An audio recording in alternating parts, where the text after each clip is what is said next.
Chapter 15. Then drew near unto him all the publicans and sinners for to hear him. And the Pharisees and scribes murmured, saying, This man receiveth sinners, and eateth with them.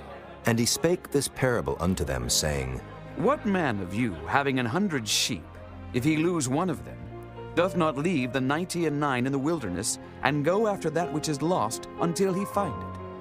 And when he hath found it, he layeth it on his shoulders, rejoicing. And when he cometh home, he calleth together his friends and neighbors, saying unto them, Rejoice with me, for I have found my sheep which was lost. I say unto you, that likewise joy shall be in heaven over one sinner that repenteth, more than over 99 just persons which need no repentance.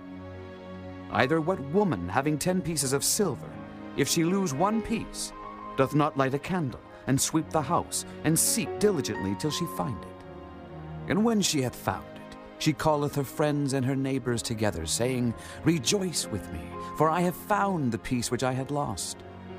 Likewise I say unto you, there is joy in the presence of the angels of God over one sinner that repenteth. And he said, A certain man had 2 sons. And the younger of them said to his father, Father, give me the portion of goods that falleth to me. And he divided unto them his living. And not many days after, the younger son gathered all together, and took his journey into a far country, and there wasted his substance with riotous living. And when he had spent all, there arose a mighty famine in that land, and he began to be in want. And he went and joined himself to a citizen of that country, and he sent him into his fields to feed swine. And he would fain have filled his belly with the husks that the swine did eat, and no man gave unto him. And when he came to himself, he said, How many hired servants of my father's have bread enough and to spare, and I perish with hunger? I will arise and go to my father, and will say unto him, Father, I have sinned against heaven and before thee, and am no more worthy to be called thy son. Make me as one of thy hired servants. And he arose and came to his father. But when he was yet a great way off, his father saw him, and had compassion, and ran, and fell on his neck, and kissed him. And the son said unto him, Father, I have sinned against heaven and in thy sight, and am no more worthy to be called thy son. But the father said to his servants, Bring forth the best robe, and put it on him, and put a ring on his hand, and shoes on his feet, and bring hither the fatted calf, and kill it, and let us eat and be merry. For this my son was dead, and is alive again. He was lost, and is found.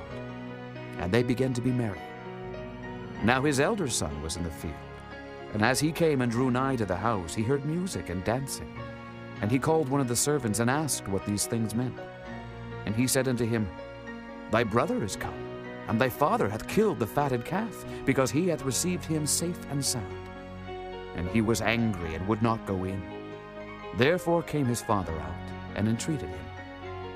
And he answering said to his father, Lo, these many years do I serve thee, neither transgressed I at any time thy commandment. And yet thou never gavest me a kid, that I might make merry with my friends. But as soon as this thy son was come, which hath devoured thy living with harlots, thou hast killed for him the fatted calf. And he said unto him, Son, thou art ever with me, and all that I have is thine. It was meet that we should make merry and be glad. For this thy brother was dead, and is alive again, and was lost, and is found.